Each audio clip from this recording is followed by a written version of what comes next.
hadirin hadirat, antara alam barzah dengan hari kebangkitan, berapa lama? Ya. Waktunya tentu sangat panjang. Nenek moyang kita sudah meninggal sejak ratusan tahun lalu, mungkin ada ribuan tahun lalu. Sampai sekarang belum ada hari kebangkitan. Maka yakinlah tatkala Anda masuk dalam alam barzah ini, Anda akan menunggu dalam waktu yang sangat lama. Ya. Seandainya Anda menunggu dalam kenikmatan, alhamdulillah, tapi kalau menunggu dalam azab mengerikan. Oleh karenanya bisa jadi seorang di alam barzah menunggu hari kebangkitan bisa jadi 1000 tahun lebih. Apa bandingannya di alam barzah dengan kehidupan yang cuma 60 sampai 70 tahun?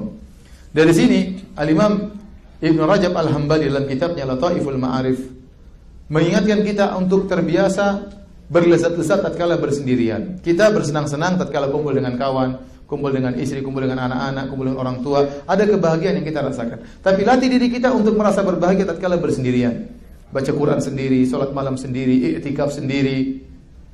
Kenapa? Karena nanti kita akan sendirian. Kalau kita tidak terbiasa merasa lezat, merasa bahagia tatkala sendirian, kita akan kerepotan tatkala di alam barzah. Karena waktu Anda meninggal dunia, tidak ada yang menemani Anda. Kata Nabi SAW, yatba'ul mayit salas. Mayat akan diikuti 3 perkara. Ahluhu, keluarganya, anak istrinya, wa malu, hartanya, wa amaluhu, amal solehnya atau amal perbuatannya, baik soleh maupun tidak soleh. Fayarji al-itsnan wa yabqa wahid, maka yang 2 akan balik, tinggal 1 amalnya bersama dia dikuburkan. Adapun keluarganya dan hartanya akan pergi meninggalkan dia. Istrinya yang mengantarkan dia di kuburan tidak akan ikut mati bersama dia. Padahal waktu masih hidup sudah janji kita akan hidup semati. Pada waktu suaminya mati, istrinya tidak mau mati sama dia. Setelah dia dikuburkan, habis masa iddahnya istrinya kawin lagi. Tidak mau dikuburkan bersama dia, dia sendirian. Betapa banyak demikian, suaminya meninggal kemudian istrinya kawin lagi. Apalagi sebaliknya, istrinya meninggal, suaminya lebih cepat kawin lagi. Bahkan masih hidup pun dia kawin lagi, apalagi sudah meninggal dunia. Oleh karenanya seorang, ya, dia harus ingat bahwasanya dia bakalan lama di alam barzakh. Maka dia harus biasakan dirinya untuk ibadah sendirian. Saya ingatkan kepada diri saya pribadi dan juga hadirin hadirat, biasakan salat malam. Biasakan berlezat-lezat nikmat salat malam. Ustaz, saya nggak bisa bangun terlalu cepat. Ya saya nggak suruh sholat 1 jam, meskipun 1/4 jam.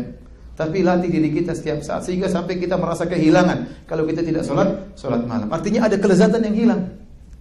Kalau kita sudah bisa merasakan kelezatan sendiri, kelezatan baca Quran sendiri nggak ada yang lihat, itu insya Allah sebagai bekal kita untuk menjalani namanya kehidupan alam barzakh. Karena kita bakalan sendirian di situ. Harta yang kita kumpulkan tidak akan kita bawa dalam alam barzakh. Baik. Tatkala manusia dibangkitkan di suatu padang namanya padang mahsyar. Adapun bagaimana kondisi manusia dibangkitkan sesuai dengan amal mereka di dunia, dibangkitkan sesuai dengan amal mereka. Tetapi secara umum semua manusia dibangkitkan dalam kondisi telanjang. Kata Nabi SAW, yuhsyarun nasu yaumal qiyamati hufatan uratan gurlan buhman. Sungguhnya manusia akan dibangkitkan pada hari kiamat hufatan, tidak pakai alas kaki, uratan, tidak berpakaian, gurlan, belum disunat, buhman, tidak ada yang dia bawa apa-apapun. Kemudian Nabi membacakan firman Allah, kama bada'na awwala khalqin nu'iduh. Sebagaimana kami mulai penciptaan, kami akan ulangi lagi. Manusia waktu dilahirkan oleh ibunya tidak memakai alas kaki, tidak berpakaian, belum disunat, tidak ada harta yang dia bawa. Demikian juga tatkala dibangkitkan kembali di padang mahsyar. Bayangkan kita enggak punya apa-apa. Harta yang kita kumpulkan selama ini tidak kita bawa. Jangankan harta, bahkan sendal saja untuk melindungi kaki kita tidak punya. Jangankan sendal, bahkan pakaian untuk menutupi tubuh kita tidak punya. Maka seorang berpikir dengan cerdas. Hati-hati jangan sampai dunia yang dia kumpulkan berusaha payah tidak ada manfaatnya di akhirat. Maka sisihkan untuk dia sedekahkan sebagai bekal dia di hari kiamat kelak. Bayangkan seorang meninggal dunia tidak ada yang dia bawa. Apalagi di Arab Saudi kalau seorang di sini juga banyak. Arab Saudi orang meninggal dunia tidak sepeser pun uang 1 rial pun dia keluarkan untuk dirinya. Kenapa? Begitu dia meninggal dunia, kafannya gratis, penyelenggaraan jenazah pun gratis, dikuburkan juga gratis, orang-orang berdoa juga gratis ya.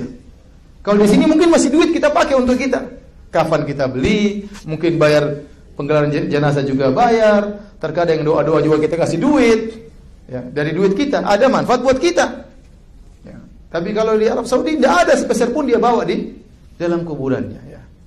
Semua harta yang dia kumpulkan akan dia tinggalkan ya.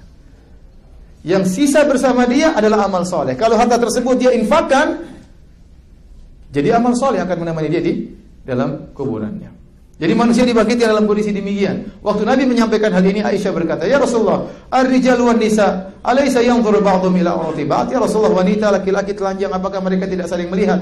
Kata Nabi SAW, "Al-amru asyaddu min an yanzura ba'dhum ila awrati ba'd." Perkaranya sangat dahsyat sampai-sampai seorang tidak akan sempat melihat aurat yang lain. Kondisi kalau sudah gempa mengerikan, orang tidak akan melihat satu yang lain. Sangat mengerikan. Bahkan waktu terjadi peristiwa Turahman Mina, orang lari sampai tidak berpakaian, tapi nggak ada yang gubris. Masing-masing sibuk menyelamatkan diri mereka sendiri. Baik. Dibangkitkan, setelah itu diberi pakaian. Awwalu man yuksa minal khalaiq Ibrahim. Yang pertama kali diberikan pakaian adalah Ibrahim alaihissalam. Baru kemudian nabi-nabi yang lain, baru kemudian manusia yang lain.